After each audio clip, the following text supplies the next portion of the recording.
Você sabe para que serve e como funciona cada componente que eu tenho dentro de um painel elétrico? Eu sou Demetrio Benatti, estou falando para vocês aqui da NGAC. Olha só, muitas vezes as pessoas se deparam aí que o conhecimento dela tem que ser através de um inversor de frequência, de uma programação, mas não é esse o conhecimento que você precisa ter nesse momento. Olha só, eu preciso saber as funções básicas de componentes indispensáveis dentro do nosso painel elétrico. Vou começar com eles numa ordem dos fusíveis. Para que serve o fusível? O fusível é o único componente elétrico que te garante, de uma forma rápida e precisa, o desarme ou a alimentação de toda a minha instalação elétrica no caso de um curto-circuito. O disjuntor, ele também é solicitado para emprego em parte de curto-circuito. Mas ele tem um tempo para que isto aconteça. E, na verdade, o que me protege realmente são os fusíveis. O que me protege de curto-circuito são os fusíveis. Dentro dessa classe de fusíveis, eu tenho os fusíveis ultra-rápidos. Por que emprego de fusíveis ultra-rápidos? Porque eu tenho equipamentos que, se eu manter um valor de corrente superior ao que ele permite por um tempo um pouco mais longo, eu queimo esse equipamento ao invés de eu desligar ou de eu queimar este meu fusíveis. Existem outros que são retardados, que funcionam ao inverso.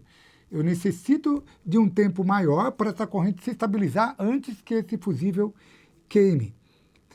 Ou seja, a função principal do meu fusível é essa. Abaixo do meu fusível, eu tenho os meus disjuntores. Os disjuntores são componentes termomagnéticos, no quais eles monitoram para mim o consumo da corrente.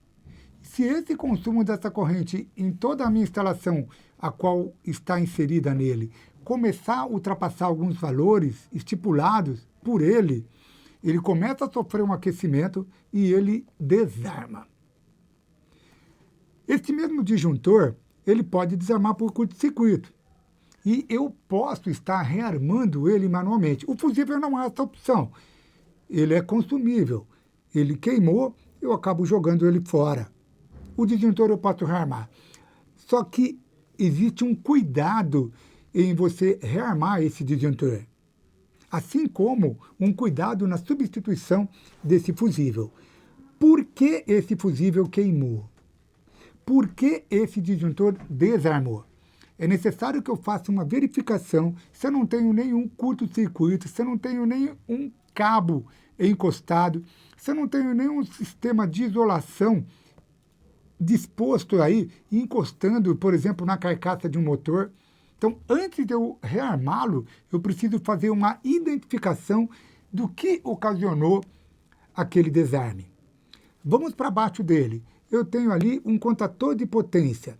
Para que serve o meu contator de potência? Como o próprio nome deles diz, é um dispositivo que passa mais corrente por ele, nos quais a saída vão alimentar ramos dos meus circuitos elétricos. Por exemplo, um motor. Eu poderia estar colocando ele diretamente no meu motor? Sim, desde que eu tenha uma lógica de comando. Essa lógica de comando vai ser feita através de um contator de comando. Qual a diferença do contator de comando e um contator de potência?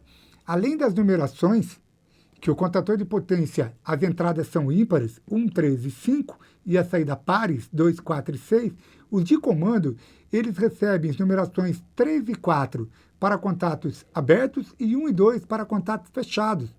E um número anterior a ele me dá a sequência lógica de funcionamento daqueles meus contatos.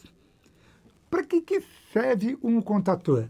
O contator é um componente de comutação, no qual pode estar inseridos 3 ou 4 contatos cada vez que ele muda de posição.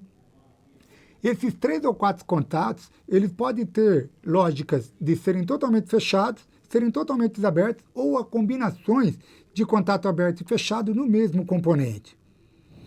Ambos, o de potência E o de comando, eu tenho a bobina do meu contator. A bobina é aquela que vai receber a tensão para mudar todos esses meus contatos de estado. Os que eram abertos vão se fechar e os que eram fechados, eles vão se abrir. Após isto, o que eu tenho? Um relé térmico que monitora a corrente do meu motor. Essa corrente do motor, para que ela serve? Como que eu regulo este relé térmico?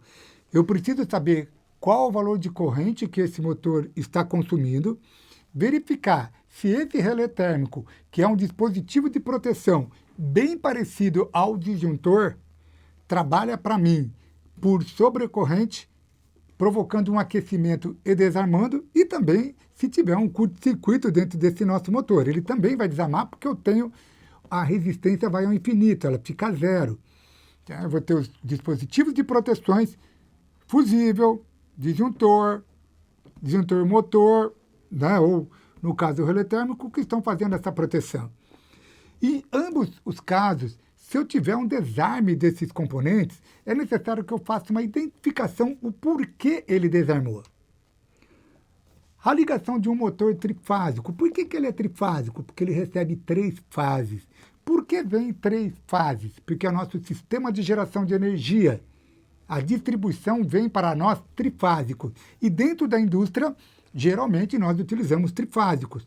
Os monofásicos ou bifásicos e bifásicos são mais utilizados em instalações residenciais. Industriais, tri. Eu tenho 3 fases alimentando todos os meus componentes, seja motores, seja as resistências de um forno de aquecimento ou qualquer outro componente. Você já tinha pensado nisso? Já se deparou com isso dentro da sua indústria? Já fez essas verificações por que ocorreu um desarme? Olha só, se inscreve no nosso canal e deixe seu like. Temos bastante conteúdo técnico para vocês. Até mais!